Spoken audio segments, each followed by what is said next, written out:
The day the village drums fell silent, a goat screamed in the marketplace, then dropped dead. The sound cut through Oro village like a blade, and for a moment every voice stopped. Women froze with baskets on their heads. Children stopped running. Even the wind seemed to hold its breath. The elders would later say it was an omen, but in that moment no one noticed the quiet girl standing by the yam stall, because all eyes were on death. No one knew that the same day fate announced itself with blood and silence. The girl being laughed at carried a destiny older than the throne itself.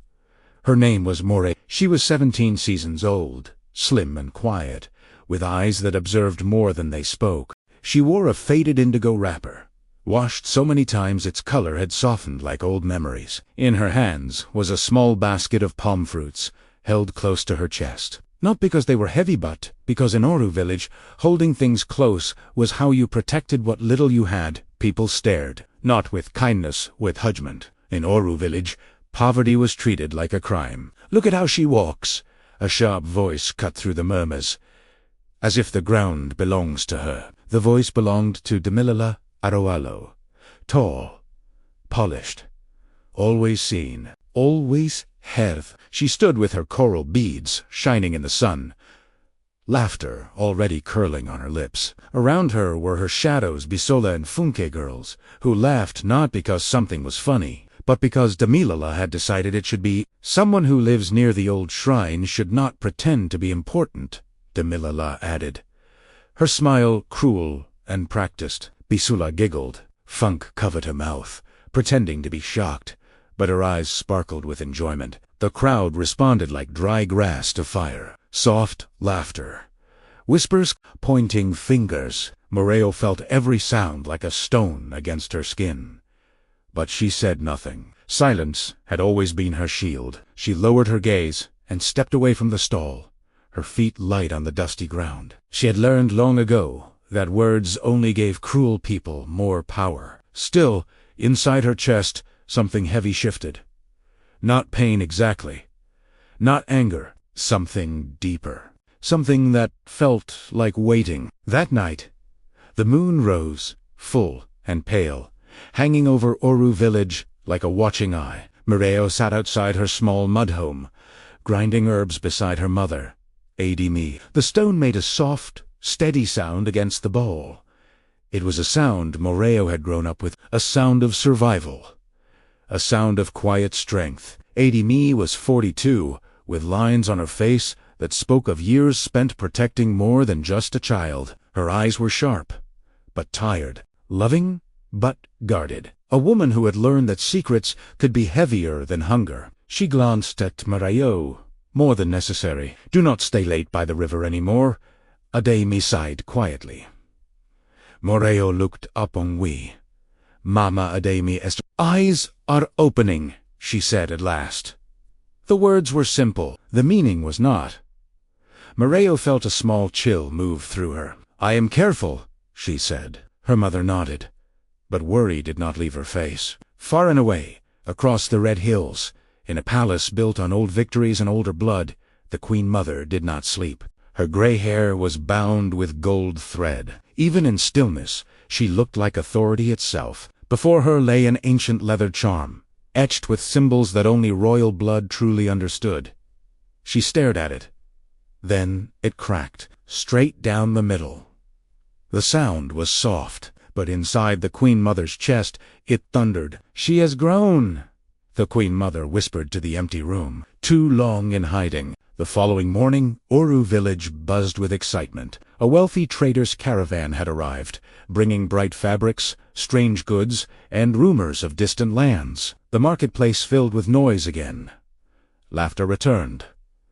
Greed returned. Envy returned. Demilala walked through it all like a queen without a throne. Morayo watched from a distance, and someone else watched her. A hooded man leaned against a tree near the square. His face was half hidden. His eyes were not. They followed Morayo, measuring, calculating, waiting. Later, as Morayo walked near the old shrine, a voice stopped her. Morayo, the sound of her name from a stranger's mouth, made her heart jump. She turned. The man stepped forward and removed his hood. A scar split his eyebrow. His eyes were cold and calm, the kind of calm that came from knowing too much. "My name is Leek," he said.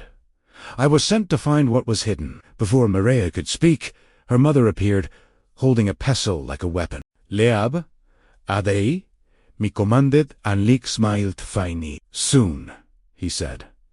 Then he vanished into the shadows. That night, Adimi uncovered a clay pot buried beneath the floor. Inside lay a dull gold bracelet.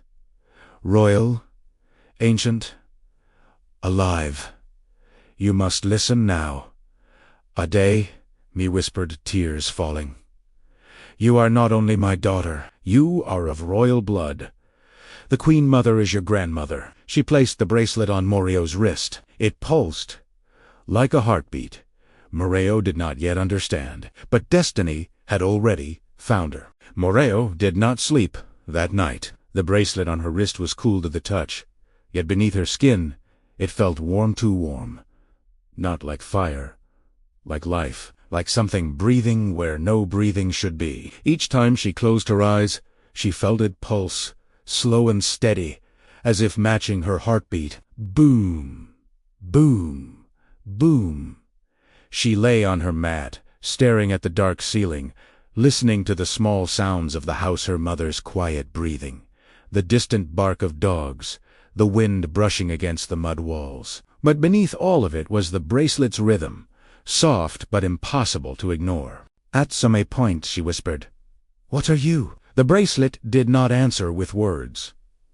It answered with a feeling. Images flickered behind her closed eyes.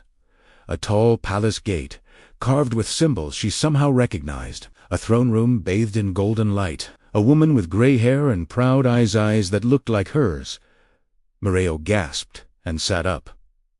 Her heart was racing. The Queen Mother. Even though she had never seen her in person, Morayo knew the recognition was instant and deep, like memory passed through blood. Across the village, in a house built on old stone and old secrets, the Queen Mother also sat awake. She pressed her palm against the cracked leather charm. The crack had widened. "She wears it now," the Queen Mother said softly to the empty room. Beside her stood a trusted messenger, his head bowed. "Shall I send word?" "Yes," the Queen Mother replied. Quietly, "The village must not know yet. Not Damalola's people. Not the elders. Not anyone who listens to rumors more than truth." The messenger nodded and slipped away. Back in Oru village, dawn came slowly. Morayo stepped outside before the sun fully rose. The air was cool.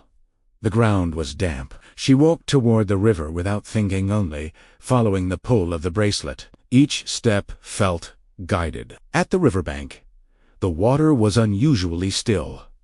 Morayo knelt and touched the surface. The moment her fingers met the water, the bracelet pulsed sharply. The river rippled, then stilled again. Morayo pulled her hand back, breathing hard. "Did I do that?" she whispered. Behind her, a familiar voice spoke gently. "Morayo?" She turned. It was Zainab. Her friend stood a few steps away, worry written clearly on her face. "You left early," Zainab said. "I followed you. You looked different last night." Morayo hesitated. The truth felt too big for words. "I just needed air," she said. Zainab studied her carefully. "Be careful," she whispered. "People are watching you. Damilala has been asking questions." Morayo felt a tightness in her chest. "What kind of questions?" "About your family, about your mother, about the old shrine." Morayo looked back at the river. The water reflected her face end for a split second. She thought she saw a crown resting on her head.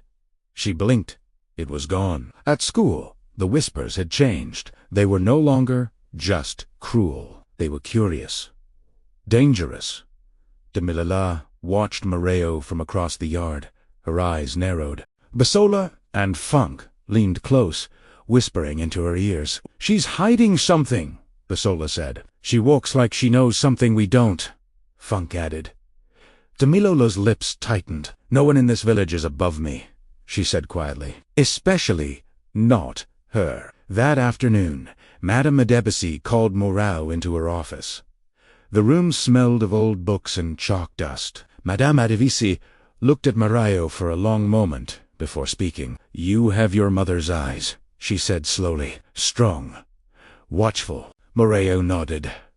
"Unsure. There are stories in this village," Madame Madebisi continued. "Stories people pretend to forget, but blood remembers. Always." Morayo felt the bracelet pulse. Madame Madebisi noticed. Her eyes flicked briefly to Morayo's wrist, then away. "Go," she said softly, "and tell your mother to be careful." That evening, Adimi locked the door early. "We are not safe," she said. "Is it Leek?" Morayo asked. "Yes, Ade," me replied. "And others like him. People who hunt bloodlines. People who sell secrets." She took Morayo's hands. "The bracelet is not just jewelry," she said. "It is a key, a shield, and a signal. Those who know what it means will come." As if summoned by the words, the wind outside shifted. A shadow passed across the window. Morayo's heart jumped. Then a voice came from outside. "Soft, too calm. Royal blood always calls to its hunters," Leek said from the darkness. "And I have answered." Adimi reached for her staff. Morayo felt the bracelet grow warm. The river outside stirred. The storm was no longer far away. It was at their door. The voice outside did not fade. It waited. Morayo stood frozen, her heart pounding so loudly she was sure Leek could hear it through the mud walls. The bracelet on her wrist throbbed with heat now. No longer a gentle pulse, but a warning drum. Fast and urgent. Boom, boom, boom. Adimi lifted her staff, her posture calm, but her eyes fierce. "Stay behind me," she whispered. Morayo obeyed, though every instinct in her screamed to run. From outside Leek's, shadows stretched across the door, long and thin, bending in a way no human shadow should. The lantern flickered. The air grew heavy, thick with a pressure that made it hard to breathe. "You hide her well," Leek said, his voice smooth and mocking. "But hiding only makes the hunt sweeter. Ade, me did not open the door." "Leave this place," she said firmly. "She is not yours." A soft chuckle came from outside. "No," Leek replied. "She belongs to what is coming." The wind slammed against the walls. The door rattled. Morayo felt the bracelet burn. Without thinking, she raised her hand. The clay pot on the table trembled, then cracked. Adimi turned sharply. Morayo, too late. The room seemed to bend. The air itself rippled, like heat over fire. The door burst open not from force, but as if pushed aside by invisible hands.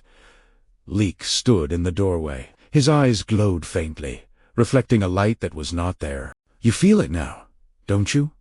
he said, stepping inside. "The rhythm." "The call?" Morayo's legs shook. "Stay back," she said, though her voice trembled. Leek smiled. "You don't yet understand what you are. But you will." Adimi struck the floor with her staff. The ground cracked. A wave of force surged toward Leek, knocking him back a step. His smile faded slightly. "So," he said, "the mother still remembers old ways." The shadows in the room twisted. They stretched from the corners, crawling along the walls like living things. Morayo felt fear rise in her chest, hot and choking. The bracelet pulsed harder, not in panic.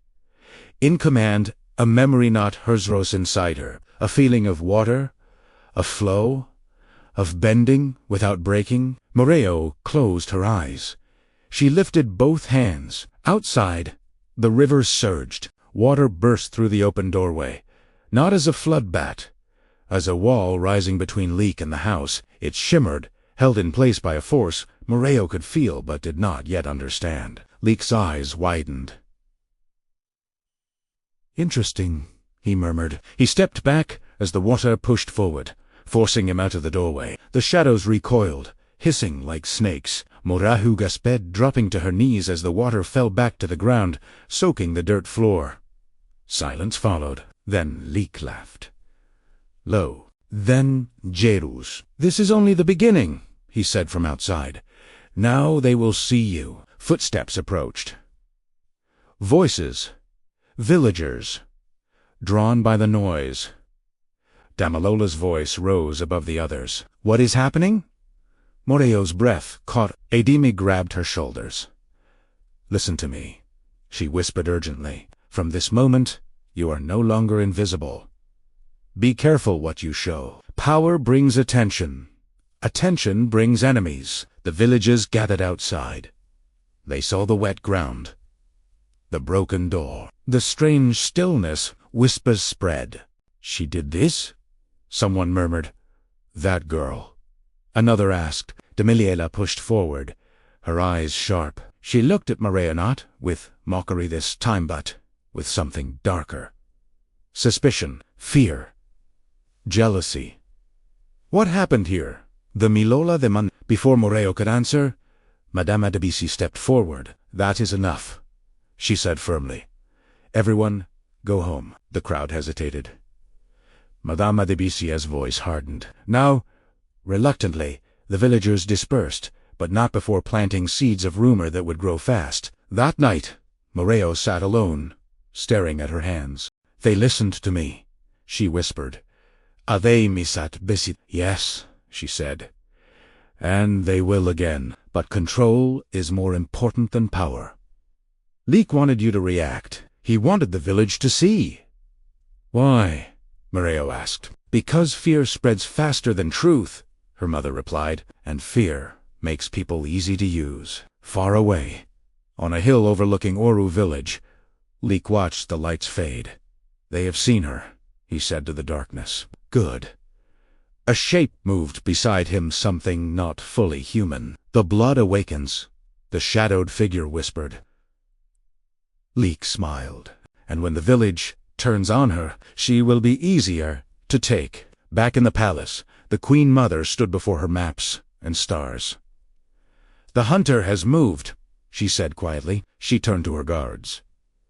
"Prepare the path," she commanded. "If Morayo cannot come to me, then I will go to her." In Oru village, Morayo lay awake, the bracelet pulsing softly. She did not know it yet, but the hunt had truly begun, and the village would never be the same.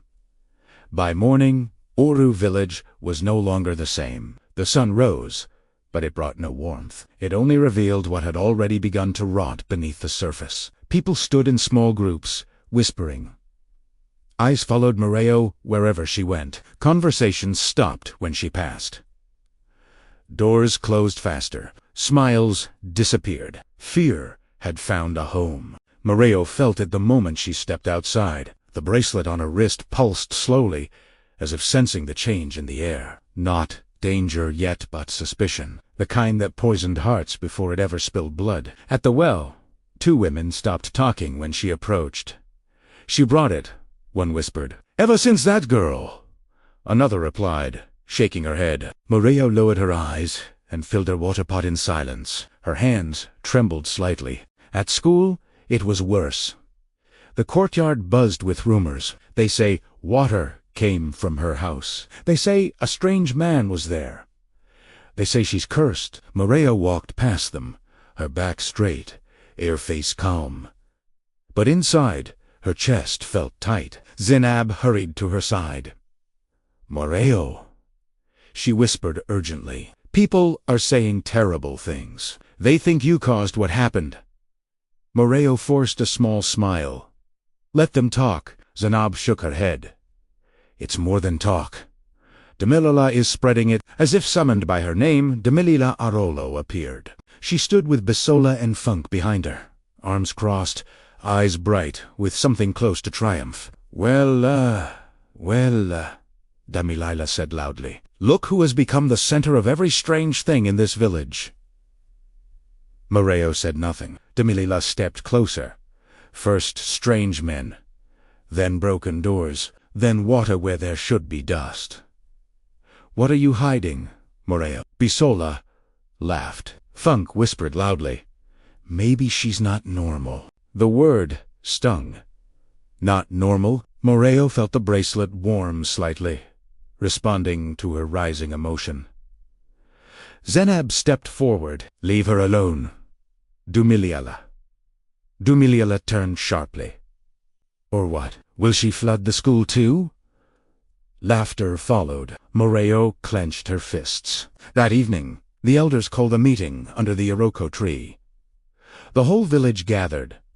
The air was thick. Madame Adebisi stood near the front, her face serious. An elder cleared his throat. "Strange things are happening in Oro village," he said. And they began near one household. Eyes turned. All to Morayo. Ade stepped forward, her back straight, her voice calm. "My daughter has done nothing wrong." A murmur rippled through the crowd. "She brings danger," someone said. "We saw the water," another added. "Since when do girls control rivers?" A third scoffed. Fear turned into anger.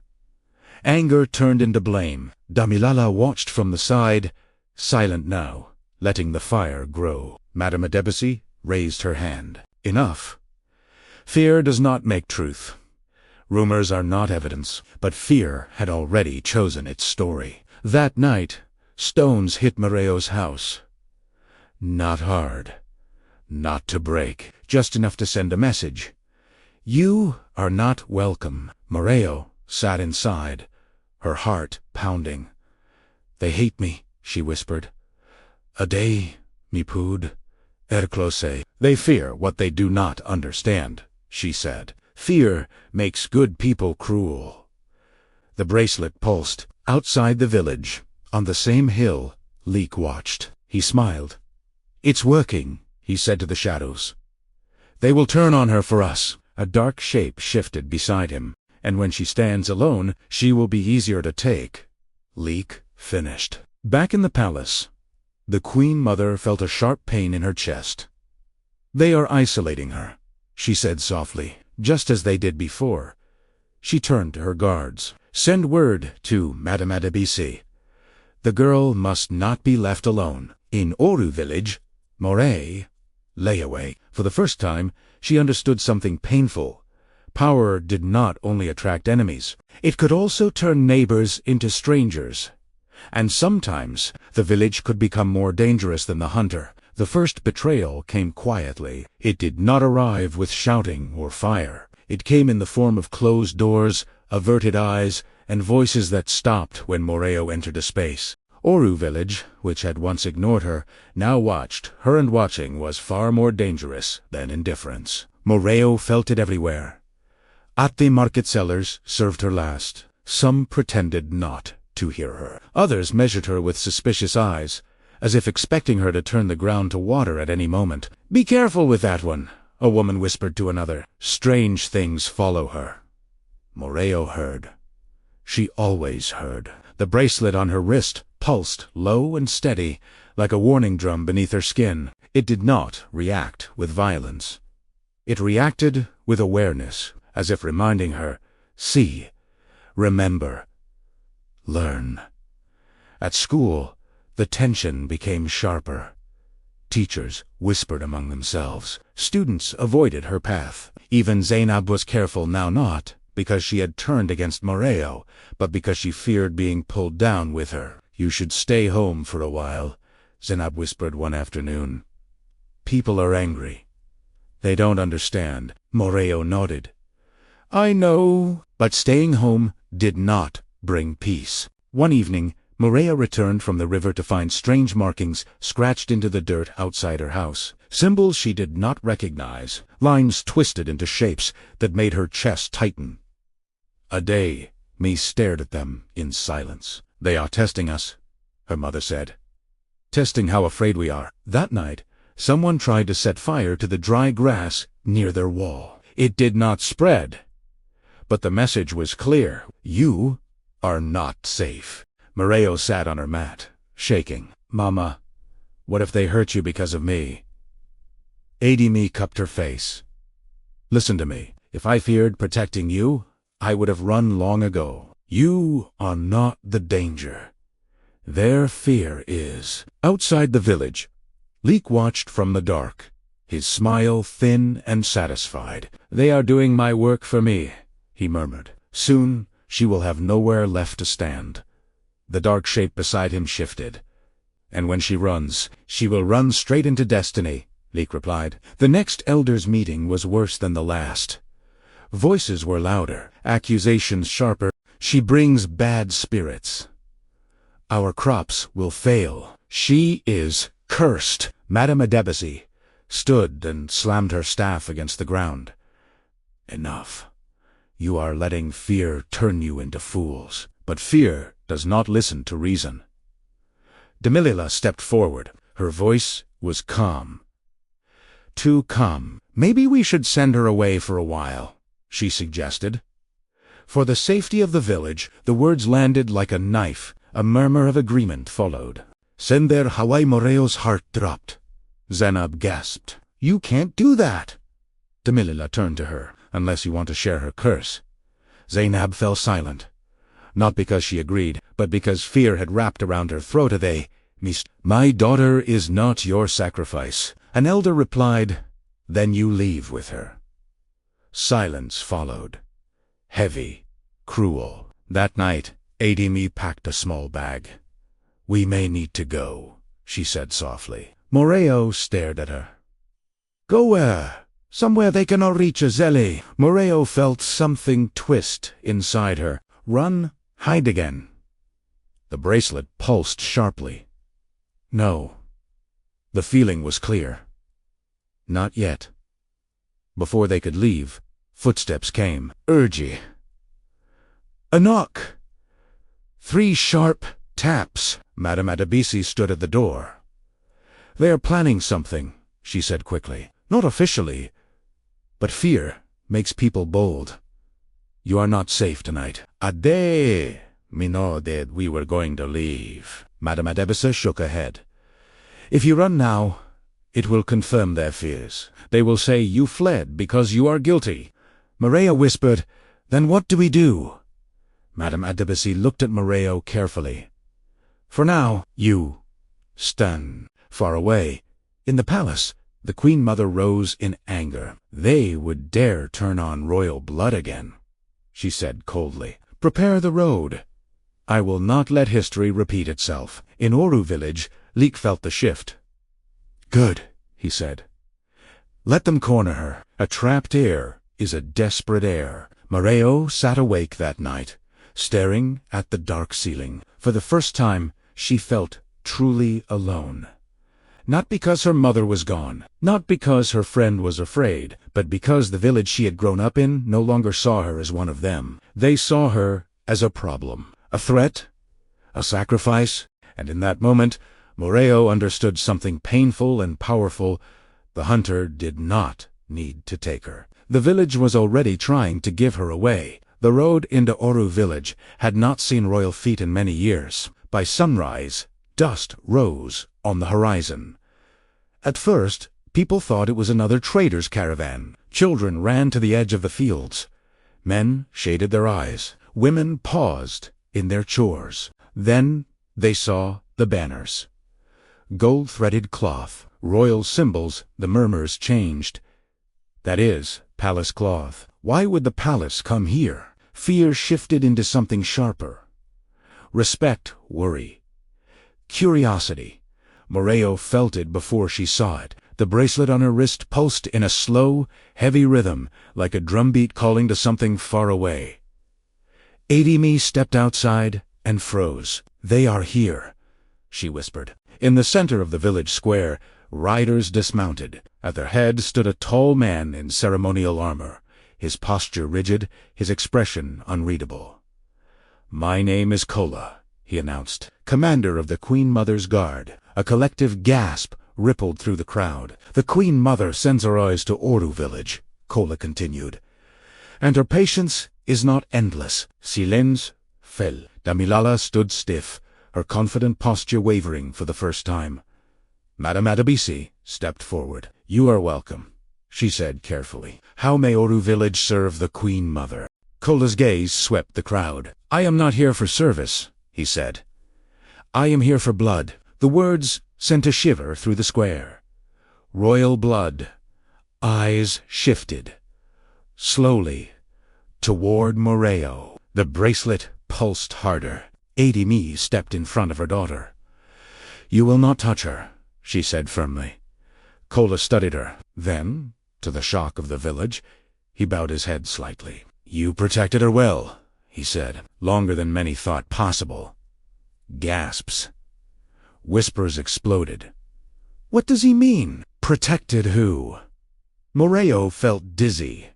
Mother Madavisia's face went pale. Damalola's mouth opened slightly. Ademi's voice trembled for the first time. "Not here," she said.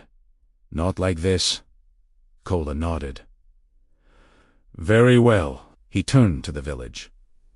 "There are things your elders chose to forget. There are children born of lines older than your boundaries. And there are debts the land itself remembers." The words meant little to most. But to Morayo they felt like truth. That evening, Kola came quietly to Ademi's house. Morayo sat between them. Her hands clenched. "The Queen Mother knows," Kola said. "She has always known, but the enemy has moved faster than expected." "Leak," Morayo said. Kola's eyes sharpened. "You know his name." "He has come for me," Morayo replied.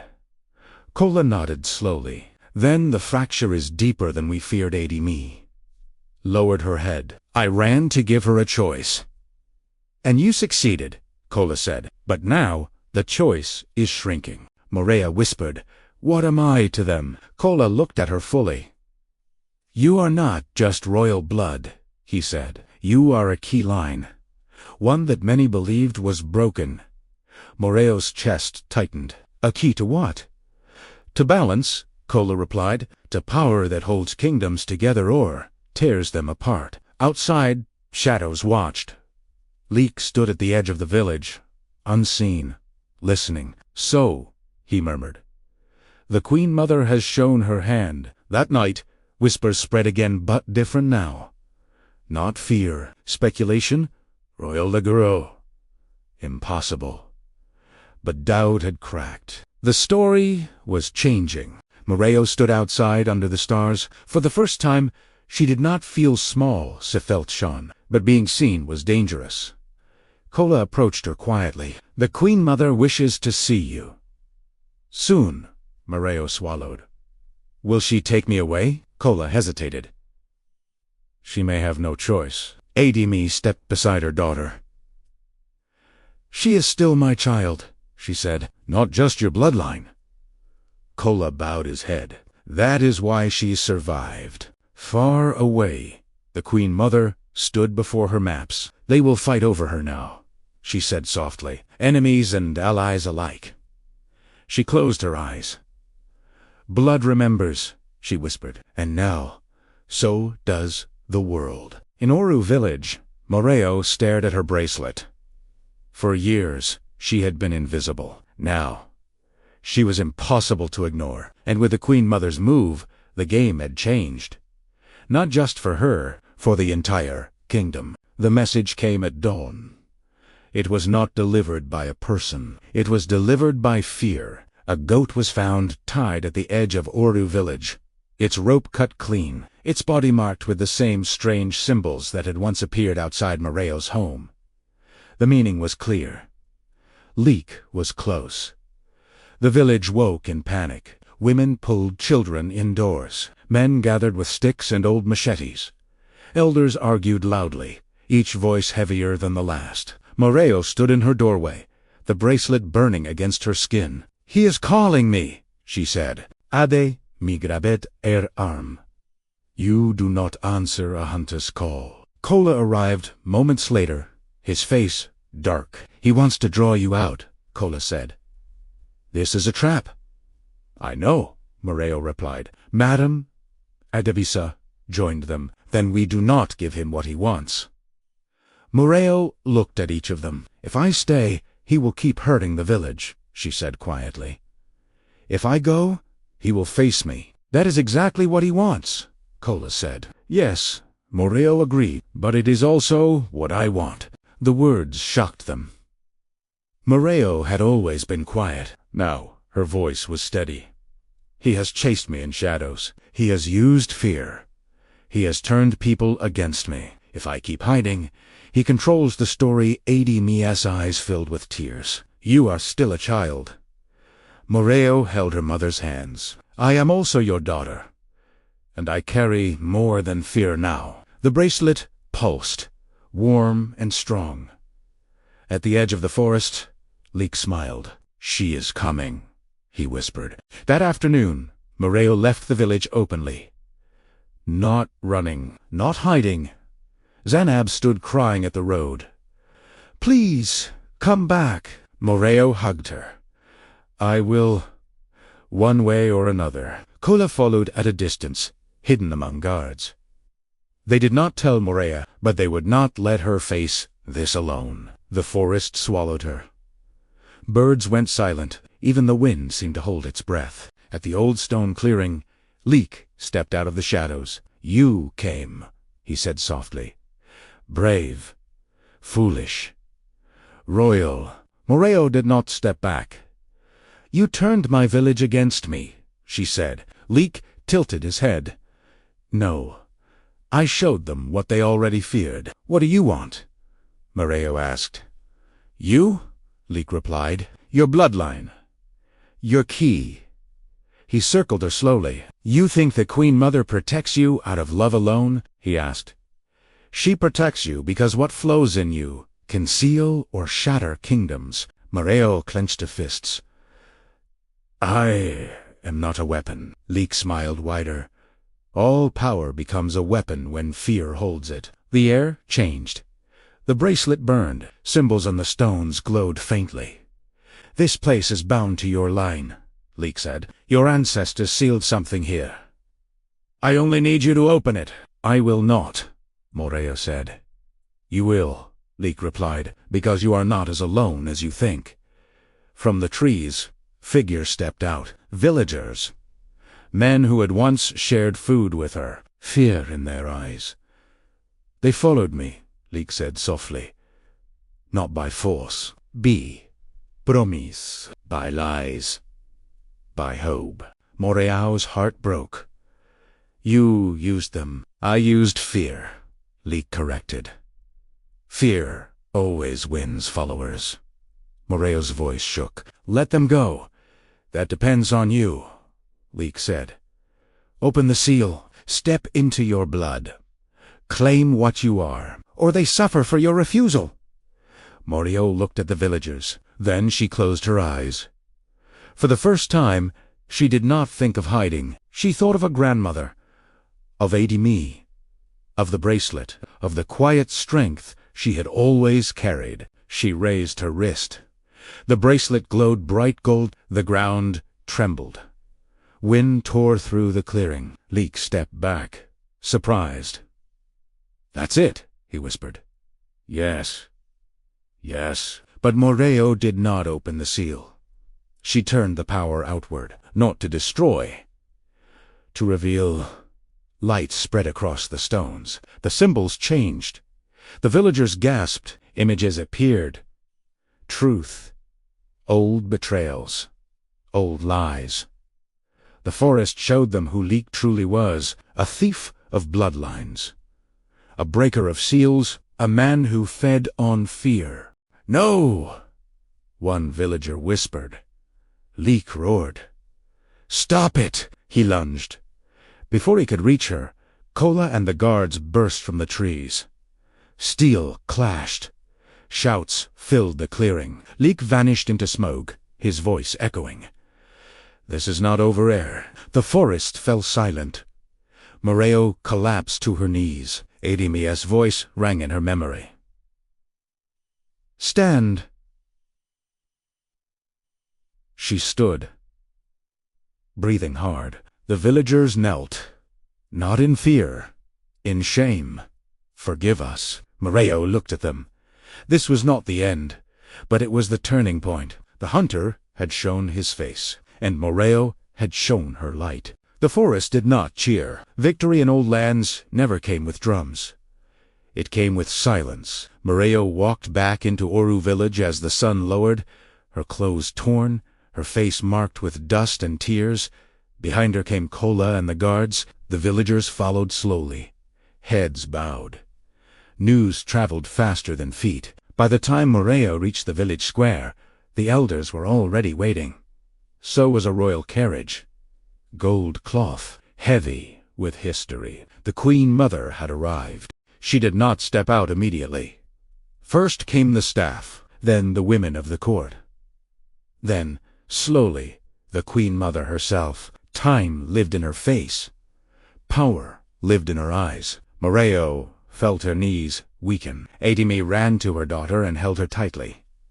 "You stood," her mother whispered. "You stood." The Queen Mother raised a hand.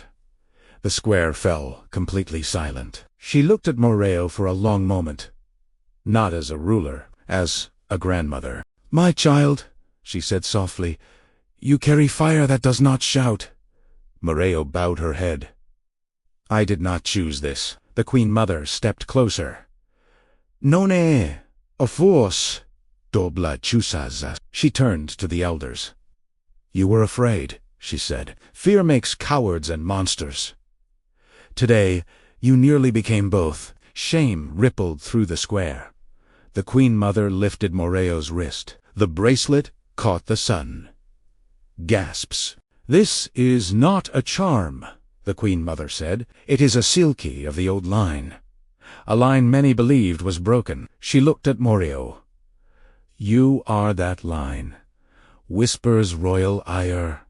Chosen." Morayo felt the weight of it. "I only wanted to go to school," she whispered.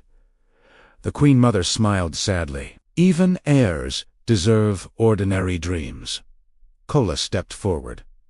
Leek escaped. "He will return." The Queen Mother nodded. "Yes, men like him always do." She faced Morayo. Again, "You have 3 paths," she said. "You can come to the palace and be trained. You can remain here and be guarded. Or you can walk your own road and shape your power in your own way." The square held its breath. "Ade," me squeezed Morayo's hand. Zanab watched with wet eyes. Demilala stood frozen, her power finally gone. Morayo closed her eyes. She saw the forest, the bilash, the fear, the light. "I will not hide in a palace," Morayo said, "and I will not pretend to be small here."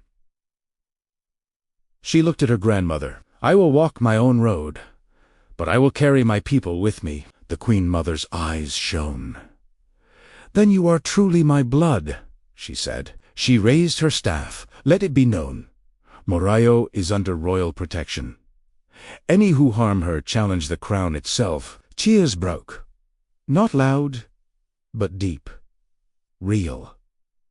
Damilela lowered her head. Bisola and Funk stepped back. Madame Adebisi smiled quietly. That night, the Queen Mother sat with Morayo by the fire. "You will be hunted," she said gently. "Not just by Leek, by those who fear balance." Morayo nodded.